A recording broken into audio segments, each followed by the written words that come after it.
ओम शांति। 15/5/26 की मुरली है। बाबा कहते हैं, मीठे बच्चे, यह दुनिया कब्रिस्तान होने वाली है, इसलिए इससे दिल नहीं लगाओ, परिस्तान को याद करो। ये दुनिया अभी क्या होने वाली है? कब्रिस्तान, माने मरे हुए सब। बाबा कहते हैं सब विनाश होने वाला है, दुनिया सब खत्म होने वाली है। तो हमें कहाँ बुद्धि योग लगाना है? परिस्तान यानी स्वर्ग में। प्रश्न है, तुम गरीब बच्चों जैसा खुशनसीब दुनिया में कोई भी नहीं है, क्यों? उत्तर, क्योंकि तुम गरीब बच्चे ही डायरेक्ट उस बाप के बने हो जिससे सद्गति का वर्षा मिलता है।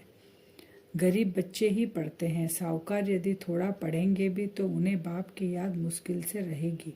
तुम्हें तो अंत में बाप के सिवाय और कुछ भी याद नहीं आएगा, इसलिए तुम सबसे खुशनसीब हो।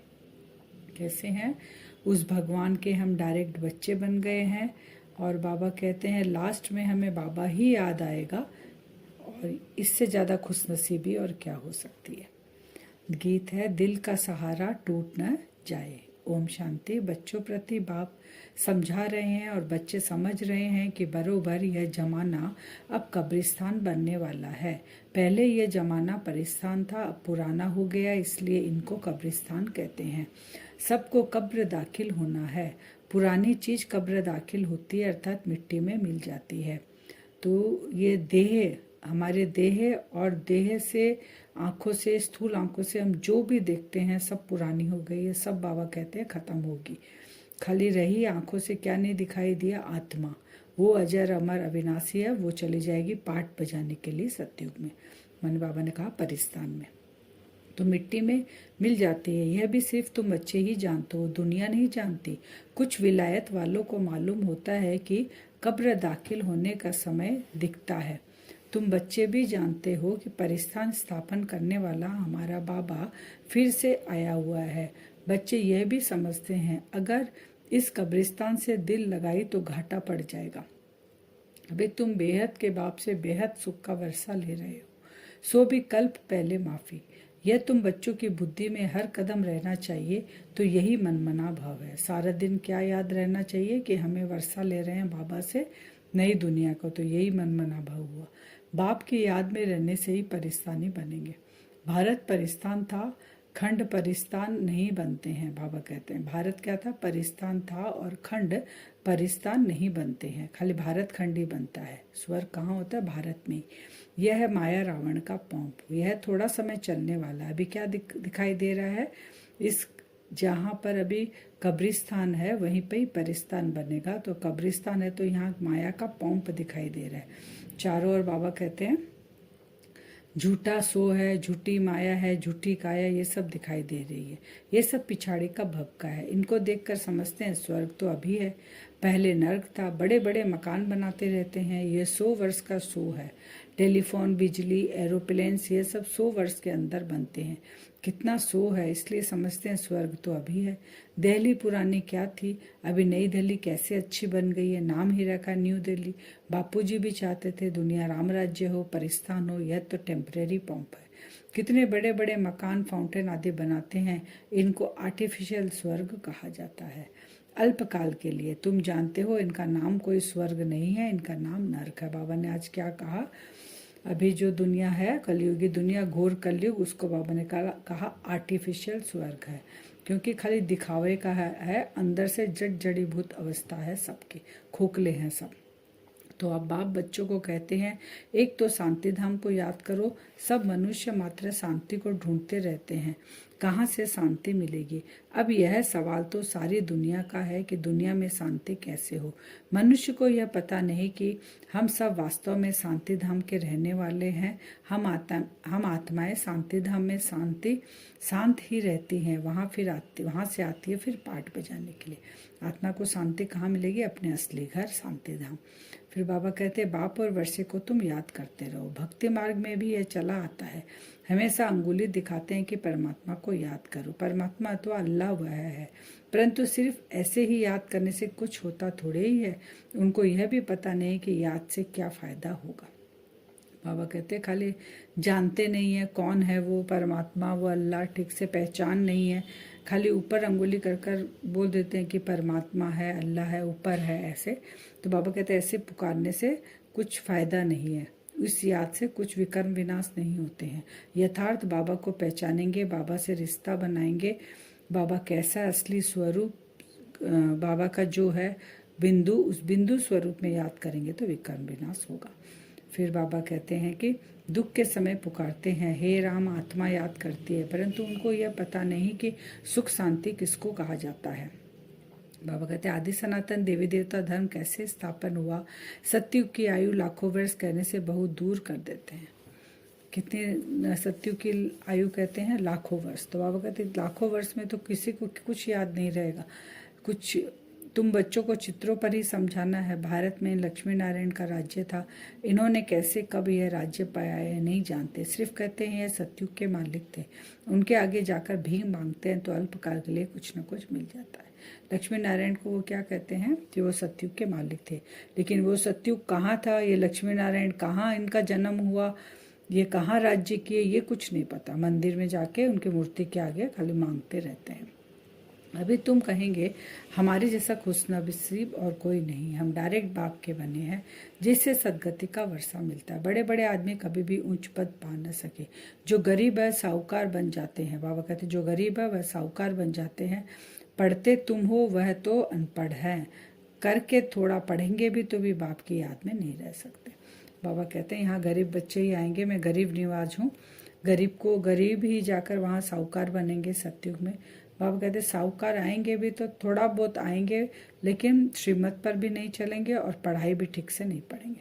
धर्म, फिर बाबा कहते धर्मशाला तीर्थ स्थानों पर बनाई जाती है। बहुत धर्मशालाएं बनाते हैं ना व्यापारी लोग, जिनके पास धन होता है। तो अब तुम्हारा सेंटर बड़े से बड़ा तीर्थ है। बाबा कहते हैं तुम्हारा सेंटर जहाँ है वे बड़े से बड़ा तीर्थ है, जहाँ से मनुष्य को सुख शांति मिलती है।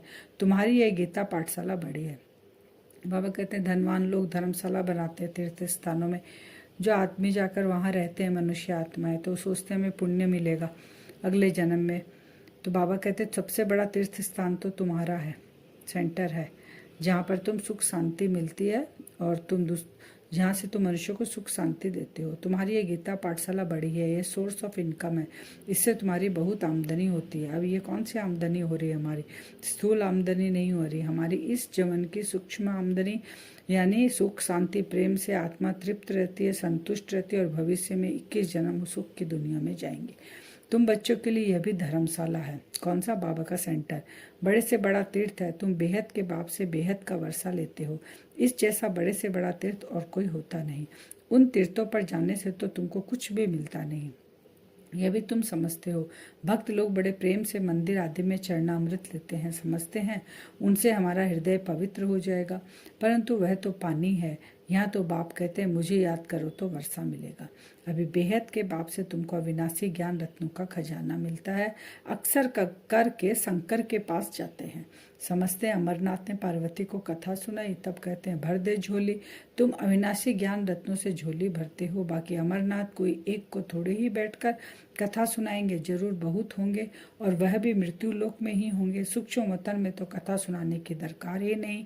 अनेक तीर्थ बनाए हैं, साधु संत महात्मा आदि ढेर जाते हैं। बाबा कहते हैं जो अमर कथा, सत्यनारायण की कथा, ये सब अभी की है, शिव बाबा हमें सुना रहे हैं। तो शिव बाबा है अमरनाथ, हमें अमरपुरी की कथा सुनाते हैं। तो बाबा कहते हैं मैं एक पार्वती को नहीं सुनाता हूँ, एक मनुष्य को नहीं सुनाता हूँ, सारी मनुष्य आत्माएं पार्वती है। पार्वतन की रहने वाली आत्माएं यहाँ पाठ बजा रही है। जो अभी दुखी है उन आत्माओं को, सब आत्माओं को मैं कथा सुनाकर अमरपुरी में ले जाता हूँ। परंतु अपवित्र होने के कारण, बाबा कहते हैं होने के कारण सबके पंख अभी टूटे हुए हैं। आत्मा को पंख मिले हैं, योग में रहने से आत्मा सबसे तीखी उड़ती है। हम उड़ेंगे कैसे? बाबा कहते हैं आत्मा के भी पंख टूटे हुए हैं, उनके पंख नहीं है, कोई का हिसाब किताब फिर बाबा कहते हैं कि आत्मा उड़ेगी कैसे, इतनी भारी हो रखी है। बोझ के 63 जन्म का बोझ उतारने का समय अभी है, जब परमात्मा आते हैं। उनकी योग की अग्नि से हम अपने खाद जो पड़ी आत्मा में उसको भस्म करते हैं। तो बाबा कहते पंख सब कट चुके हैं। फिर बाबा बोलते हैं कि कोई का हिसाब किताब लंदन में है, अमेरिका में होगा तो झट उड़ेंगे, वह सेकंड में पहुंच जाते हैं। लेकिन मुक्ति धाम में तो सब कर्मातीत हो तब जा सके। मुक्ति धाम में वापस आत्मा अपने असली घर में अभी नहीं जा सकती है, वो परमात्मा आकर ही हमें लेके जाते हैं। लेकिन जब मनुष्य आत्माएं हम जब शरीर छोड़ती हैं तो दूसरा जन्म अगर अमेरिका में लेना है तो आत्मा झट से जाकर अमेरिका पहुंच जाती है, गर्भ धारण कर लेती है। ये यहीं पे सृष्टि चक्र पे ही होता है। लेकिन आत्मा छोड़कर यहाँ से पूरी मुक्ति धाम में जाकर स्थित नहीं हो सकती, तब तक यहाँ ही जन्म मरण में वो आती रहती है। जैसे ड्रामा टिक टिक हो जाता है, आत्मा भी ऐसे है, टिक हुई यह गई, इन जैसी तिखी और कोई चीजें होती नहीं। ढेर के ढेर सब आत्माएं मूल वतन में जाने वाली है। त्रिमूर्ति का चित्र भी रखते हैं, उसमें शिव को दिखाते नहीं है। कहा भी जाता है ब्रह्मा द्वारा स्थापना कौन कराते हैं? शिव बाबा। विष्णु द्वारा पालना, बाबा कहते हैं ये त्रिमूर्ति जो ब्रह्मा विष्णु शंकर, इनको बनाने वाला कौन है? उसमें शिव बाबा को उड़ा दिया है। फिर यह साक्षात्कार होता है वह भी मैं कराता हूँ, ड्रामा में नूद है। बाबा कहते हैं जो साक्षात्कार होता है वो कौन कराता है? बाबा ही कराते हैं। भक्ति मार्ग में भी जो साक्षात्कार होता है, ज्ञान में आने के बाद भी जो साक्षात्कार होता है वो बाबा ही कराते हैं। ड्रामा में नूद है, जो पास्ट हुआ second by second drama shoot किया हुआ है, ऐसे नहीं कहेंगे अब शूट हुआ नहीं, ये तो अनादि बना बनाया ड्रामा है। जितने भी एक्टर्स हैं सबका पार्ट अविनाशी है। मोक्ष को कोई नहीं पाते, मोक्ष किसी को भी नहीं मिलेगा। हर आत्मा चाहे तो 84 जन्म ले, चाहे 84 से कम, लेकिन एक जन्म भी उनको लेना पड़ेगा, क्योंकि आत्मा में वो संस्कार है, तो वो संस्कार अनुसार उसको एक जन्म भी लेना पड़ेगा। तो मोक्ष किसी को भी नहीं मिलता है।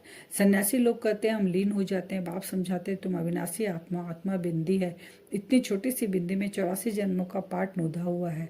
ये चक्र चलता ही रहता है। जो पहले पहले पार्ट बजाने आते हैं वही 84 जन्म लेते हैं। जो बाद में आएगा किसी का 83, 82, 80, 70, जो धीरे धीरे कम होते जाएगा। सतयुग में बाबा कहते हैं दुख का नाम निशान नहीं होता। बाप कहते हैं आयुष्मान भव, धनवान भव, निर्वृत्ति मार्ग वाले ऐसे आशीर्वाद दे न सके तुम बच्चों को, क्योंकि उनके पास है ही नहीं, तो कहाँ से वो आशीर्वाद देंगे? वो तो खुद अभी मांग रहे हैं देवी देवताओं की मूर्तियों के पास जाकर। तो बाबा कहते हैं ये वरदान कौन दे सकता है? बाबा। तुम बच्चों को बाप से वर्षा मिल रहा है, सतयुग त्रेता है सुखधाम, फिर दुख कैसे होता है यह भी कोई नहीं जानते। देवताएं जब वाम मार्ग में कैसे जाते हैं ये निशानियां हैं। द्वापर युग से वही सतयुग की जो आत्मा देवी देवता बने थे वही आत्मा सतयुग पार करती है, त्रेता पार करती है। जब द्वापर में आती है तो देह अभिमान आने लग जाता है, देह का आकर्षण होने लग जाता है और 5 विकारों की प्रवेशता होती है। तो बाबा कहते हैं वाम मार्ग में जब देवता जाते हैं तब ये सब निशानियां हैं। क्या जगन्नाथपुरी में देवताओं के चित्र ताज आदि पहने हुए दिखाते हैं, फिर गंदे चित्र भी बनाए हैं, इसलिए उनकी मूर्ति भी काली रखी है। जब आत्मा पतित होने लग जाती है वही देवी देवताओं की आत्मा, तो उनकी मूर्ति भी काली बनती है और वो आत्मा भी पतित होती जाती है, जिससे सिद्ध होता है देवताएं वाम मार्ग में जाते हैं तो अंत में बिल्कुल काले बन पड़ते हैं। अभी तुम जानते हो भारत कितना सुंदर था, फिर तमो प्रधान बनना ही है। ड्रामा प्लान अनुसार अभी संगोपन तुमको यह नॉलेज है, बाप है नॉलेज फुल तुम्हारा, एक ही बाप टीचर गुरु है। अब हम वरदान है आज का। ईश्वरीय अथॉरिटी द्वारा संकल्प व बुद्धि को ऑर्डर प्रमाण चलाने वाले मास्टर सर्वशक्तिमान भव है। कौन से अथॉरिटी से? हम मास्टर सर्वशक्तिमान हैं। इस अथॉरिटी से हमारे मन बुद्धि ऑर्डर प्रमाण चलेंगे। तो जैसे स्थूल हाथ पांव को बिल्कुल सहज रीति जहाँ चाहो वहाँ चलाते हो व कर्म में लगाते हो, वैसे संकल्प व बुद्धि को जहाँ लगाने चाहो वहाँ लगा सको। इसे ही कहते हैं ईश्वरीय अथॉरिटी। जैसे वाणी में आना सहज है, वैसे वाणी से परे जाना भी इतना ही सहज है। इसी अभ्यास से साक्षात्कार मूर्त बनेंगे। तो अब इस अभ्यास को सहज और निरंतर बनाओ, तब कहेंगे मास्टर सर्वशक्तिमान। स्लोगन है स्व स्थिति शक्तिशाली हो तो परिस्थिति उसके आगे कुछ भी नहीं। स्व की स्थिति मैं कौन हूँ? अष्टभुजाधारी दुर्गा हूँ। अब पेपर आया तो मुझे जब अष्टभुजाधारी दुर्गा दिखेगा वो दूर से ही भाग जाएगा। तो स्व स्थिति शक्तिशाली हो तो परिस्थिति उसके आगे कुछ भी नहीं। अव्यक्त सारे अचल अडोल एक रस स्थिति का अनुभव। आपके एक रस अचल स्थिति का ही यह अचल घर यादगार है। जैसे बाप दादा एक रस रहते हैं वैसे बच्चों को भी एक रस रहना है। जब एक के ही रस में रहेंगे तो एक रस अवस्था में रहेंगे। क्यों शब्द की निशानी क्वेश्चन मार्क सभी से टेढ़ा होता है? जब क्यों क्या शब्द निकल जाएगा तब ड्रामा की भावी पर एक रस स्थैर्यम रह सकेंगे। क्या क्वेश्चन मार्क में नहीं आना, एक की याद में रहना। तो बाबा बोलते एक रस स्थिति में स्थैर्यम रहेंगे, हलेंगे नहीं। वरदान से योग करेंगे। भ्रकुटी सिंहासन पे मैं आत्मा चमक रही हूँ। बिंदु स्वरूप मैं आत्मा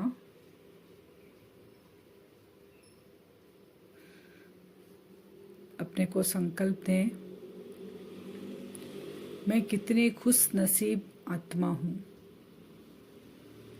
जिसने अपने पिता को पहचाना और सृष्टि के आदि मध्य अंत को पहचाना है। मैं उस सर्वशक्तिमान शिव बाबा की संतान हूँ, उस शिव बाबा का बच्चा हूँ। कितने भाग्यशाली हैं हम। मुझ आत्मा का पिता सर्वशक्तिमान, तो मैं उनका बच्चा मास्टर सर्वशक्तिमान हूँ।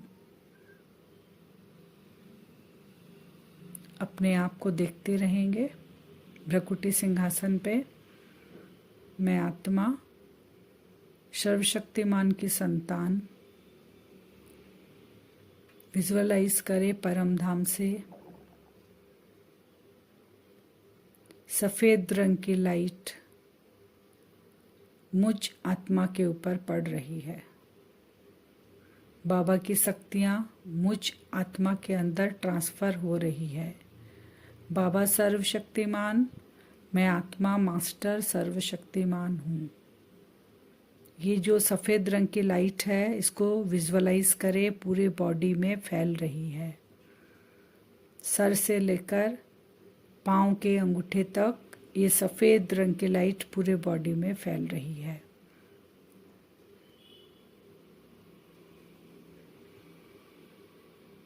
मुझ आत्मा का हर संकल्प, हर कर्म एक्यूरेट, जैसा मैं चाहता हूँ वैसा एक्यूरेट आत्मा उन शक्तियों से भरपूर होकर एक्यूरेट कर्म कराती है। मनसा में भी, वाचा में भी और कर्मणा में भी। मैं मास्टर सर्वशक्तिमान हूँ। मुझ आत्मा के अंदर इतना पावर है, सूक्ष्म शक्तियाँ भी मेरे ऑर्डर से चलती है और बाबा की किरणें मुझ आत्मा पर अंदर तक जाकर भरपूर कर रही है और मेरे पूरे बॉडी में वो सफ़ेद लाइट फैल रही है। कल बार बार हम बीच में टाइम निकाल कर दिन में बैठेंगे। आत्मा भ्रकुटी सिंहासन पर, बाबा से लाइट मुझ आत्मा के अंदर पूरे बॉडी में फैल रही है। मैं मास्टर सर्वशक्तिमान हूँ। आत्मा अपने सूक्ष्म शक्तियाँ जो मन बुद्धि संस्कार, उनसे मनसा वाचा कर्मणा एक्यूरेट कर्म जैसा आत्मा चाहती है वैसा करा रही है। ओम शांति।